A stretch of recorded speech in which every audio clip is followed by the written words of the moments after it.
All right, we are jumping in quick just to get a quick post-game reaction. We know the Niners are currently trying to take a late lead against the Kansas City Chiefs. They're currently on 19-16. We wanted to jump in real quick just to talk about the game. Whether the Niners win or lose or not, that's completely irrelevant. I'm Andrew Pasquini, Jason Aponte above, Jordan Elliott on the other side.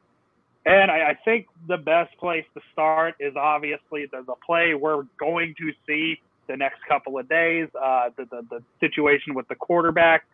Lance got a longer opportunity than Garoppolo. The numbers aren't quite there, but he had the big play that everybody's talking about. So, Jason, really quick, let's start there with the quarterback. What you see out of both Lance and Garoppolo, what made obviously one stand out more than the other? What are your takeaways from the quarterback position tonight? Yeah, everything that Kyle Shanahan said he was going to do, he did. In one series for Jimmy Garoppolo, get him in, get him out. 30 snaps, pretty close to that, I believe, if the number is correct. Trey Lance ended at around 27. No need to push anything a little bit further. Actually, was kind of surprised to see him go out there in the second half, even though coach said that it would be 30. But with Garoppolo, just one drive, they moved the ball a little, ended up punting. With Lance, obviously that throw is going to be dazzling. Many other throws that were dropped also, which also don't paint the picture with just straight numbers. And then some shaky moments. He took a bunch of hits. Unfortunately, the line, had some issues. Right guard continues to be an issue. Jalen Moore kind of had struggled at times at left tackle. But overall, when you look at where some of these balls were thrown, some of them weren't, caught.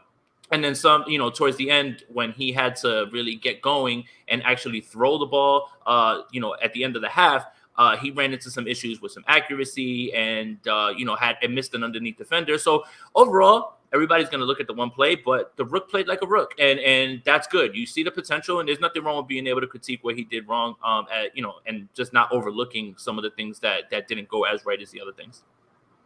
Yeah, and Jordan, what are your thoughts on the quarterback?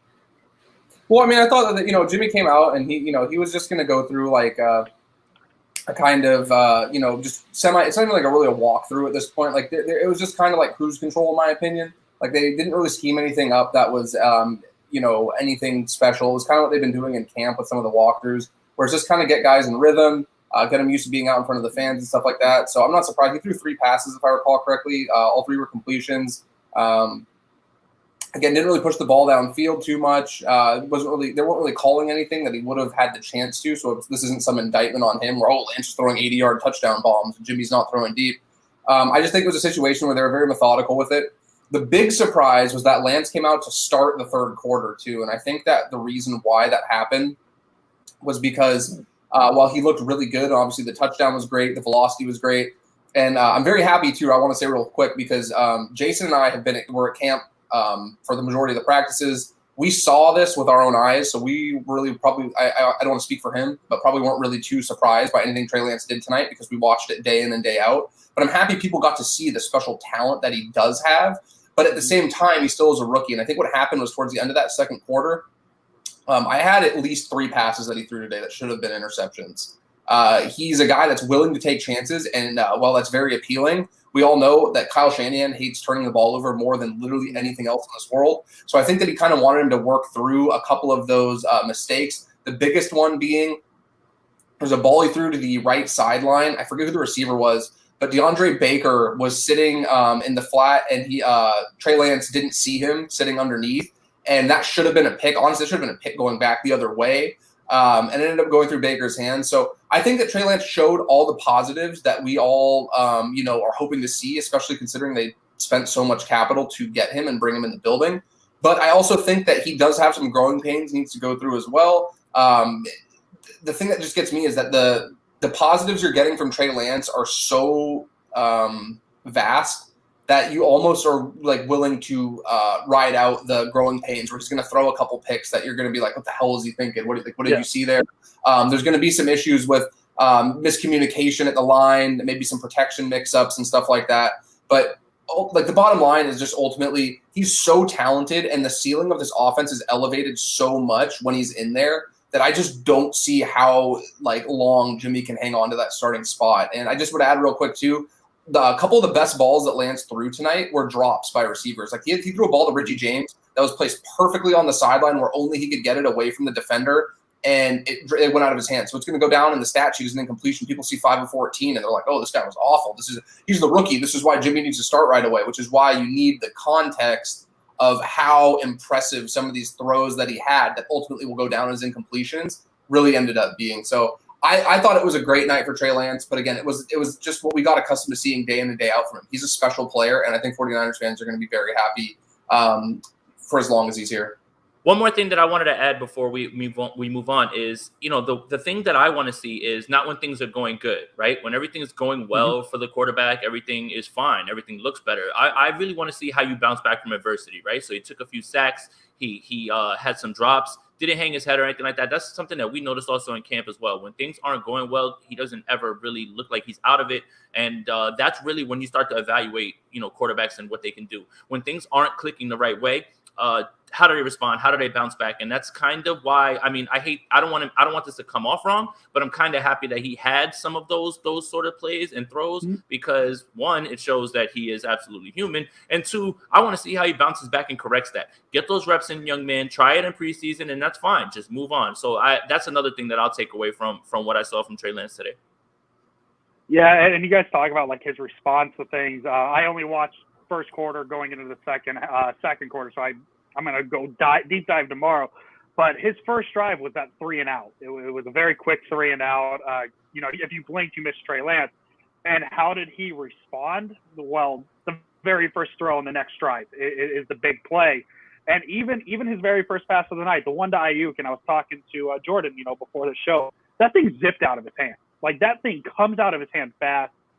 And then just even the little things too, the big touchdown play. He had Ayuk in front of him. He could have easily taken the first down, but he knew where Sherfield was going to be. He knew, that was his second read. He was going to be able to get that ball there.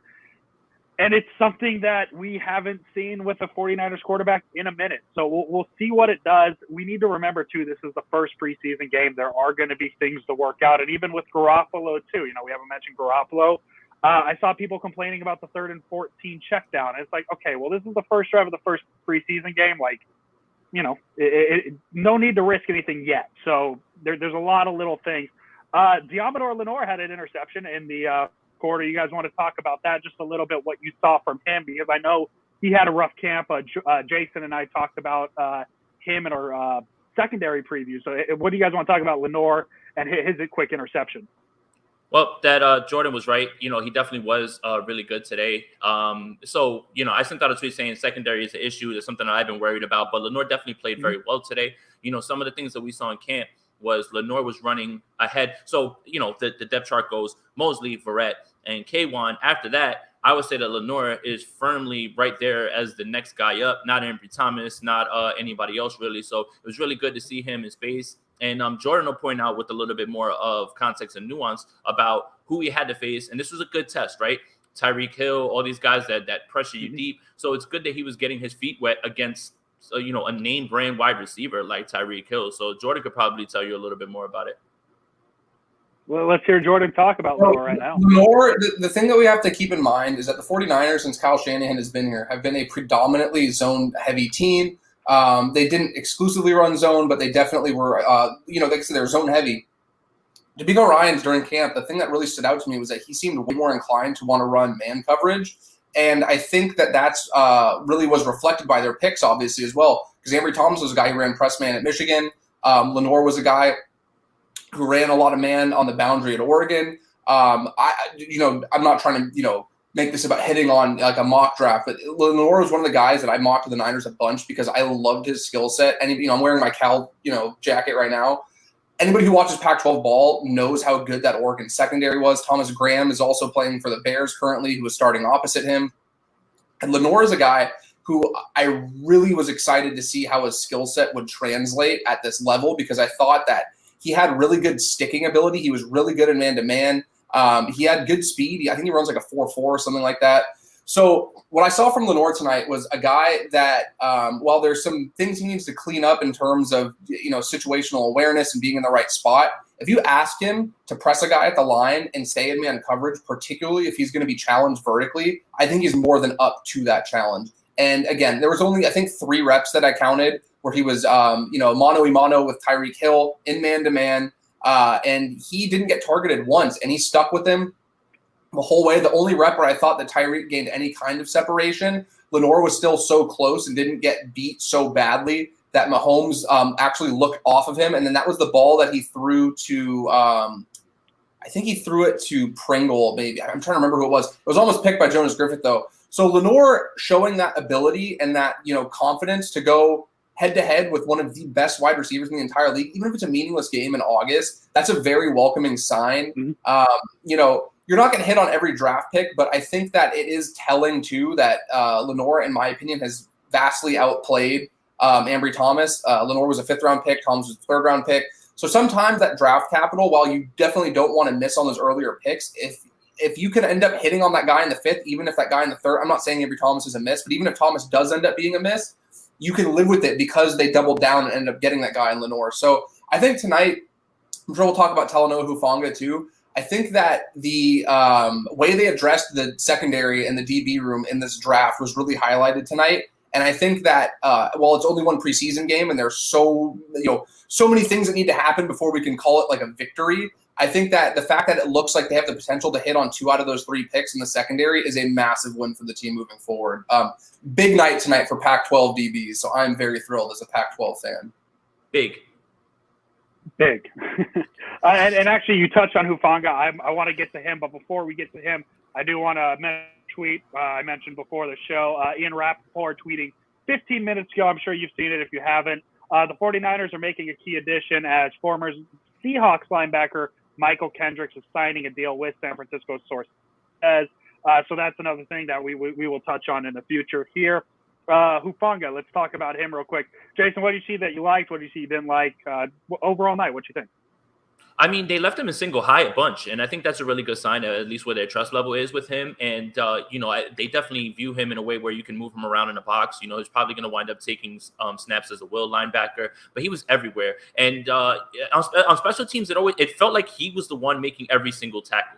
The kid's work ethic is incredible. Every day at camp, he's one of the first or second out, stays late as well, too. I was really impressed with him today. He just seemed like whenever the pile was lifting up, he was under it. And he looked really good today. He really did. If he can cover in the way that this team is used to on the back end, like Jimmy Ward, like when Tarter there, when they don't give up those big plays, then it's such a big addition to this defense. He actually, they trusted him the entire game to just pretty much anytime that he was out there, just stay single high and cover everything else up. So I was very impressed with him today. He had a very, very good game. Again, the secondary, the way that they went about it, maybe you don't like where the picks were, but if Hufanga hits and Lenore continues to improve, then it really doesn't matter where you drafted them because you're going to be getting the same value back. And then Jordan, same thing. Hufanga, what you see out of him, what you like, what you didn't like. So the things that really jumped out to me, so Jason and I saw in camp, they were running him in single high a lot, and he was getting run with the first team as well. We know the safety position's a little murky due to Jaquaski Tart being out with that turf toe or whatever he's working through that has him on the PUP list. So when Jimmy Ward was out, Hufanga was actually out there with Tavon Wilson, which I thought was interesting because it makes me think that they see him as a guy who isn't going to be just kind of like when I saw him coming out of college, I assumed he would be solid in the box. He'd be a guy that might be able to be an improved version of kind of what we saw Marcel Harris be in 2019, a guy who can play really good north to south, may not be great east to west, and definitely isn't a guy you want to have isolated in coverage. But he has been just, I don't say a revelation, but he's been much better than I expected in coverage. And I think that a lot of that has to do with his work ethic. I was there for 12 of the 13 training camp practices. And each day we got there about an hour early before it started. And every single day, without fail, Hufanga was the first guy on the field getting individual work in, doing coverage drills with the DB coaches. And he also was one of the last guys off the field every single day. And again, it's cliche stuff where you hear, first guy in, last guy out and all that stuff. But over time, we literally saw him go from a guy getting run with the third team to literally getting first-team reps by the end of camp. And tonight he was out there with the first-team defense getting consistent looks. And not only was he getting consistent looks, they had him playing single high in a sub-package with 5 other DBs on the field. So they literally were out there in a set where they were expecting Kansas City to pass the ball, and they trusted this guy enough to be sitting in single high and whatever the shell coverage they were running was. So I think that ultimately with Hufanga, the thing that stands out to me the most is his IQ is incredible. There were a couple plays that really stood out to me. There was a play where Byron Pringle was running like a glance, slant, some kind of short, crossing pattern. And he had Ambry Thomas beat by at least a step. He definitely won that rep between the two of them. But Hufanga noticed it and went to occupy the space in the middle of the field between the hashes. I think it was 3rd and 7, if I recall correctly. And Chad Henne goes to throw to him because, clearly open receiver there. And had Hufanga not noticed, Pringle easily gets the ball, turns upfield. He's getting probably 10, 15 yards, easily a first down. He gets to the spot ahead of him, wraps him up immediately, and tackles him short of the sticks. He had 2 or 3 plays like that tonight. I know 2 for sure, where he really identified this play developing in real time and was able to see where the quarterback wanted to go with the ball and jump off of his assignment to go make an aggressive play and prevent Kansas City from getting a first down. And when the game's evolving and, happening at that kind of speed and you're able to slow it down and sort of, see what's coming like that, and then on top of it, have the plus athleticism to just explode to the spot and wrap up and make tackles in the open field, it's hard to not get excited about a guy like that. And then he also had a play on special teams where he looked good too. So if he's already contributing like this on defense, getting first-team reps, and he's contributing on special teams, I don't want to state the obvious and say he's probably going to get a roster spot, but the coaches have to feel phenomenal about this. I think he's looking like one of the steals in the draft in the 5th round with the way he's playing and the work ethic that he's showing. And I think that that's one thing the 49ers, it's gone kind of underrated with some of these picks they've made. And I think having a guy like John Lynch and having a coach like Kyle Shanahan, these guys who really are, it's cliche, but we call them football guys who eat, sleep, and breathe football. Talanoa Hufanga is one of those guys where he clearly wants to master his craft. And again, you'd like to think any player making millions of dollars to play a sport is going to do that. That's just not the case. And the fact that he is a guy who from day one has wanted to come in and put in the extra work, it's clearly showing. And the 49ers just have to be thrilled about what they're getting from him in the early return on that investment. Going from the secondary position with some depth concerns to receiver, which, there's some concerns there because it feels like the top 3 in the depth chart are relatively decided. Debo, Ayuk, and then Mohamed Sanu is probably going to be the wide receiver 3. Did anybody stand out and try and take a grip on the 4th, 5th, and sometimes 6th spot, Jason? It's Sherfield and Jawan Jennings now, and I think Mohamed Sanu's falling behind. I mean, Sherfield just continued what he was doing. Sherfield just continued what he's been doing in camp. That sort of play that you guys saw in the game was something that was very, very regular in camp. Sherfield not only was getting targeted by Lance, it was by Jimmy, by everybody who was on the field. So I think Sherfield's there, especially when you consider what he brings into special teams. And Jawan Jennings today, all we heard last year was about how he couldn't separate. They got him a few tunnel screens while he was in the slot. This feels like the big slot guy that they think Jalen Hurd is going to be. Jawan Jennings also strong hands on that Rosen throw over the middle, snatched it out of the air in front of the defender. Jawan Jennings and Sherfield really have boosted their stock as wide receiver 3. In terms of who's not performing, Richie James is purely and placed right on the roster bubble at this point, especially when you look at what Simba Webster did in the return game. I couldn't believe it. I saw the 49ers start a drive past the 40. Couldn't believe it. Didn't make sense to me. I have not seen that in I don't know how long, but Simba Webster already has a lock on that, it looks like, as well. River Craycraft offers a little bit there. So Richie James has an uphill climb to make this roster right now. But as of right now, Jawan Jennings, Trent Sherfield, both of those guys really boosted their stock today. And since Jenny's been back, he's just been playing well. Like, it started with Sanu, and then Sherfield continued to buzz, going on what he had going on with all of his catches. And now it looks like maybe Sanu, if he's not going to get back out on the field, because even when Sherfield was taking over, Sanu kind of took a little bit of a dip in reps. So Sherfield and Jawan Jennings, for me, those guys really showed out today. Yeah, sorry. Oh, go ahead, Jordan. No, this is your show. You go. You mentioned, I just want to touch on the Richie James thing specifically with the kick return. The big thing with him was, that felt like that was, if he was making the roster, his kick return, and 2 returns, one going to the 20, one going to 19, probably not going to be enough. Jordan, go ahead. What was your thoughts on the receivers? So Sherfield, the first day I was there, I think it was the first day I was there with Jason. I can't remember because we were talking for 3-4 hours a day watching these guys. But I remember one of the first days on the far field, he went up with like one hand and he caught a ball running across his body, and I was like, yo, did you guys see that? Like, who's that? I'm like, oh, it's Sherfield. And slowly each day, Jason and I started to keep more of an eye on him and watch what he was doing. And he was dominating his one-on-one reps. He was running with the second team for the most part to start, but Lance was consistently looking his way as well.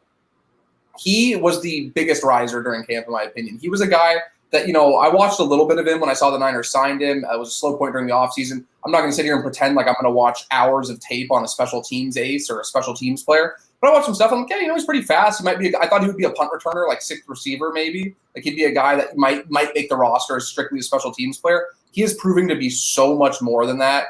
And, I don't want to get into it, but I think that Arizona, being a team that drafted Andy Isabella ahead of DK Metcalf, wasting Hakeem Butler, and some of the questionable decisions they made, what are they doing with Christian Kirk? I think maybe we can, make a fair assessment that they might not know what they're doing with wide receivers, and they might have let a very talented guy walk out of that building and fall into the lap of Kyle Shanahan. Because with Sherfield, it's not just the speed. It's not just the crisp route running ability. It's not just the reliable hands. It's the total package. He does everything so well, and he's a guy who you're not going to rely on, to be targeted 100 times a season, 120 times a season. That's what you have Brandon Ayuk, Deebo Samuel, George Kittle for. But as a guy who can come in and be a consistent mismatch out of the slot, be a guy who can win, be a guy who can contribute on special teams, be that returner every once in a while, he's just been phenomenal. He didn't play tonight. But I just want to highlight Mohamed Sanu is going to get a spot on the roster. He's probably going to be the third wide receiver to start. He looks much better. He had that lingering ankle injury from 2019 during the start of last year. I've noted a few times he did look better as the season went on. When the Niners cut him after that short stint last year, he ended up in Detroit, and he actually looked pretty good. They were just an awful team, and nobody really cares, to watch a team that's, has 10 losses late in the season play. But if you watch some of the stuff, Stafford was looking his way pretty consistently. So I think Sanu is going to have that third spot. Sherfield's going to get that fourth spot. Those guys will kind of have a timeshare on that role we saw kind of Kendrick Bourne and Trent Taylor have last season, where they're going to be guys to come in and spell Samuel and spell Ayuk and have that, when they're going to 3-4 wide receiver sets. Beyond that is where it gets really interesting. I think, Jason agrees with me here and is on the same wavelength. I think Juwan Jennings definitely deserves a spot on the roster. Yeah. He's big, especially when you see him in person. He's a very large, human being for a wide receiver, but he's not as slow as he looks on tape. He moves much better in person. And they utilize him a little bit with those end arounds, kind of an extension of the run game. We saw a bunch of screen passes going his way tonight. So I think he ultimately makes the roster in a similar role to what they envisioned for Jalen Hurd. I just don't see a way, and I know people want to hear about Jalen Hurd. I've said it over and over again. I'm not trying to rain on anybody's parade, but I've seen nothing from him from camp that would make me think that it's worth wasting a roster spot on him. He's not going to contribute on special teams. He doesn't have the same explosion he had before. He can't win consistently. He's not getting any kind of separation when he's getting pressed at the line of scrimmage. And I added context a couple days ago. He had 2 back-to-back catches during the 2-minute drill from Trey Lance, and the defense was sitting in a prevent soft zone with the entire middle of the field open for the most part, where they're trying to keep everything in front of them. So, again, as much as it was encouraging to see him get targeted, it didn't show me anything where he's sitting there dominating, a man coverage rep where he's out there showing this crazy burst that he once had. And I think ultimately with him, when you have that, serious lingering back injury, and when you have that, knee injury as well, I just think that he's a guy that, it just didn't work out. And unfortunately, that's kind of part of playing in the NFL. Some of these guys, it's really just, a matter of not being able to stay healthy. So I think Jennings will take the role that everybody wants. Like Jaywan Jennings is what everybody wants Jalen Hurd to be. He might not be as versatile or as fast, but he can do pretty much all those same things. He's going to be available, it seems like, for the most part, and he's been winning consistently against man coverage. He can separate. And that's another thing. For a guy that's that big, it's shocking how much he is able to separate. And then if you get down to the last spot, I really think that ultimately it's going to come down to whoever can contribute the most on special teams. For a while, I was like, it's probably just going to be Richie James, just because he's been here for a few years. He can be a special teams guy. But he's dropped so many balls, and I noted that in my notes during camp. I have final notes from training camp that are going out Monday for Niners Nation. We're trying to, focus everything on the game going on now. So I have some notes that I submitted a couple days ago that will be going out Monday, and that's one thing I highlighted was he had way too many mental mistakes and drops. So I think ultimately right now it's really between Simba Webster, who we saw today flashed at the end. He had that big kick return. He had a great explosive play on the end around. He's a guy who's fast. He's shifty. He's a guy that definitely looks like somebody Kyle Shanahan can scheme up if he's getting him looks after the catch. He's going to be a guy who can create on his own with the ball in his hands after the catch. So I like Webster a lot. River Craft has kind of flashed here and there, but he had one really good. His best day of practice was the last day of camp by far. But before that, he wasn't getting any kind of consistent looks. He didn't look like he was, he looked like a practice squad guy to me, to be completely honest. So I think ultimately it's going to come down to Richie James and Simba Webster. And I have to add too, it's funny. Okay. I was telling Andrew before the stream started. They do a drill where they have to receive punts, and they'll sit there. And if you catch the first ball, you wait and you catch a second one, but you have to hold on to the first ball you have. And if you catch the second, you hold on to 2 balls, and then so on and so on. He got to the 5th ball, and then on the 6th one, he almost caught the 6th one too. And I'm sitting there, and I'm like, it's a small thing, but the 49ers, like, sure-handedness on punt returns hasn't been something I've felt confident about for the last couple of years. There's been some shaky play at that punt returning spot.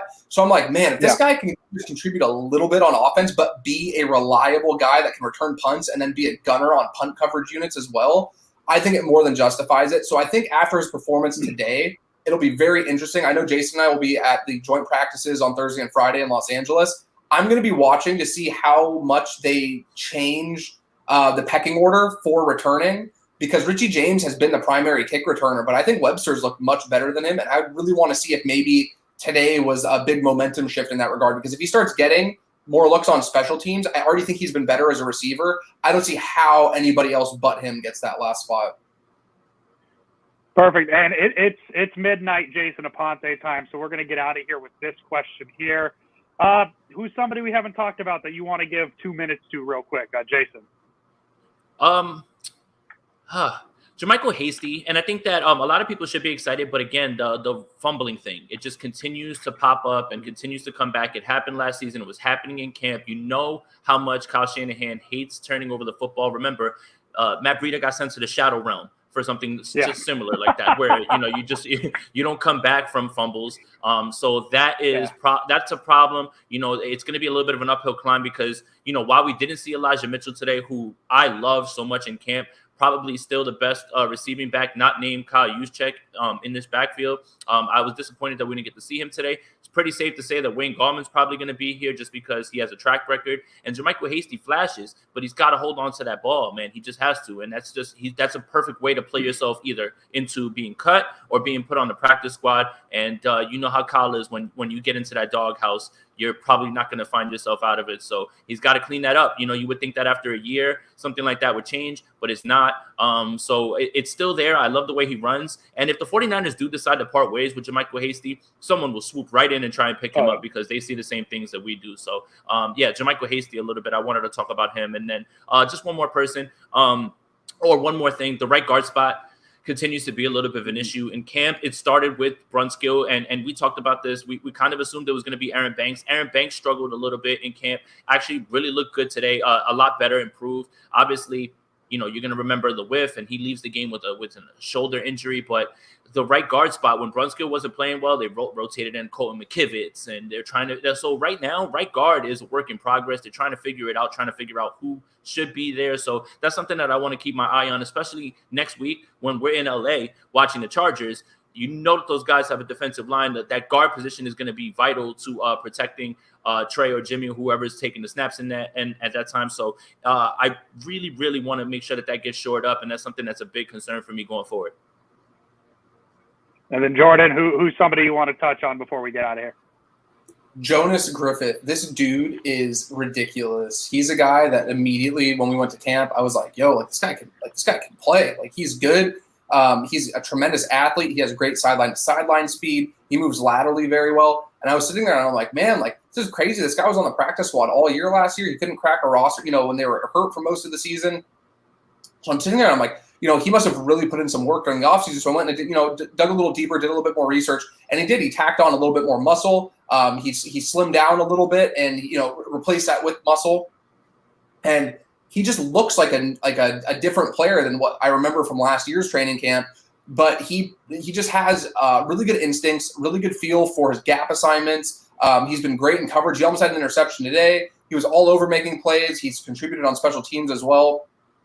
And I think he fits that mold that the 49ers have, where they really value sideline-to-sideline speed and the ability to be left on an island in coverage for their linebackers, which is why you see, Fred Warner, Al-Shaair, Greenlaw, and these guys who aren't like, the big thumpers that you might have been accustomed to. Like, none of these guys are playing, in that 3-4 scheme the Niners ran under Harbaugh. Like, it's a totally different day and age in the NFL now. And I think the 49ers have gotten a little bit ahead of the curve in terms of getting these guys that are converted safeties, having them play linebacker, valuing that sideline to sideline speed and sacrificing a little bit of size in the process. So Jonas Griffith has been phenomenal.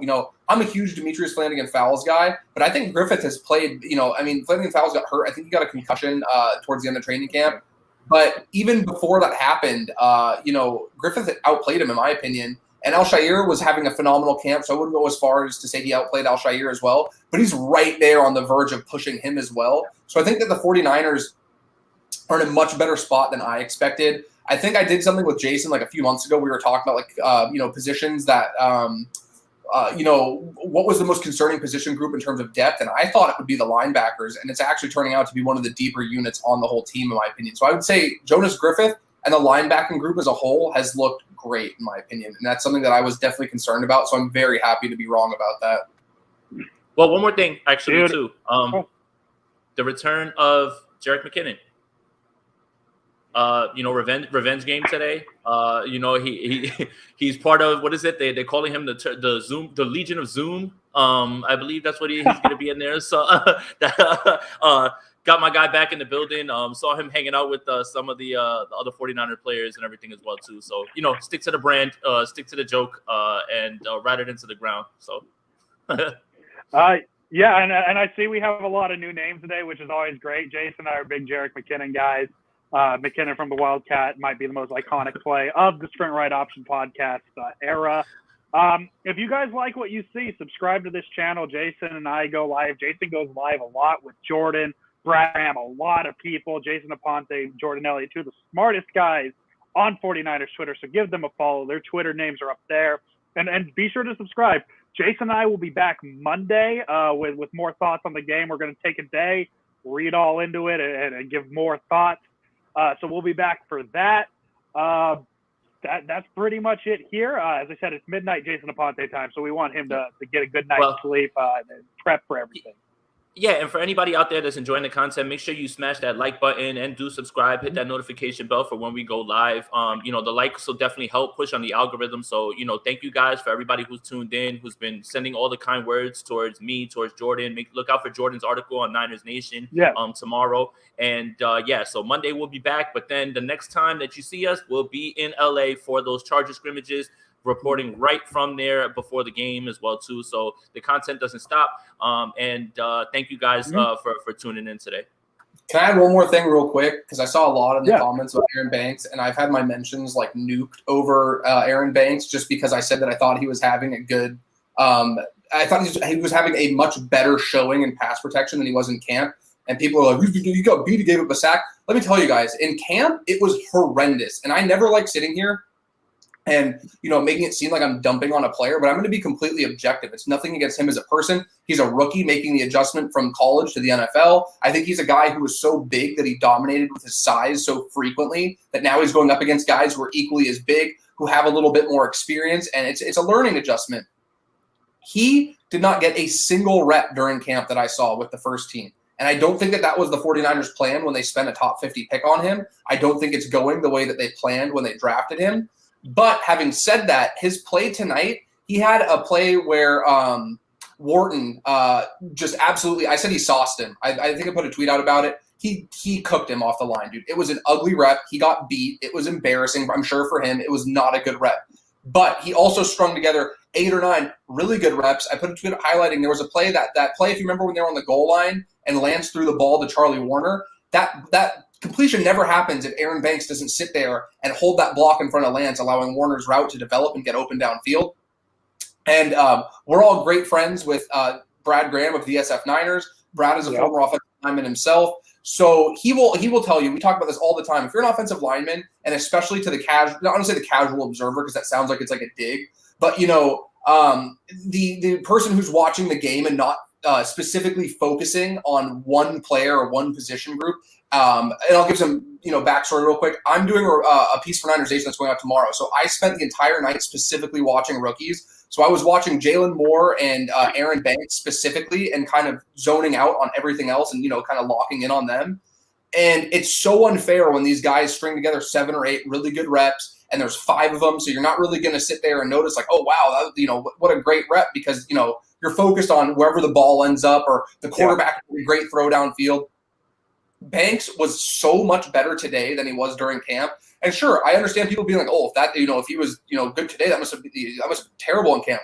Yes, that is exactly what I'm trying to tell you, and Jason will tell you too. He did not have a good camp whatsoever, but the fact that he's showing improvement when they're actually playing games should be a very welcoming sign. So I don't think that people should, rush to, call him a bust. Like, yeah, you can talk about that he struggled a little bit, but I think he also deserves credit for the good reps that he had today. And I'm going to clip some of them. Unfortunately, Game Pass is down, so it's going to have to just be from the broadcast angle, but I'll do my best to kind of highlight where he is so people can see it.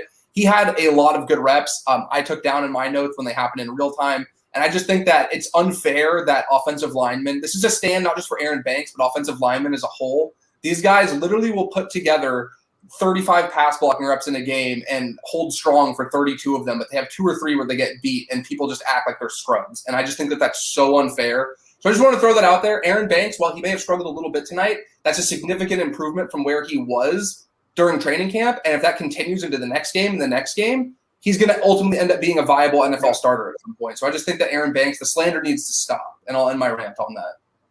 Beautiful. Well, there you go. For more thoughts from Jordan, look out for the Niner Nation article coming out. And screenshot this because all of our Twitter names are here. Jason and Jordan always giving great 49ers content on Twitter. And as Jason said, make sure you like, comment, subscribe, turn on the notifications because Jason Aponte and Jordan Elliott, 2 of the hardest working men on 49ers Twitter. I know this isn't exactly Sprint Right Option Podcast, but Jason Aponte, as always. Let's go Niners.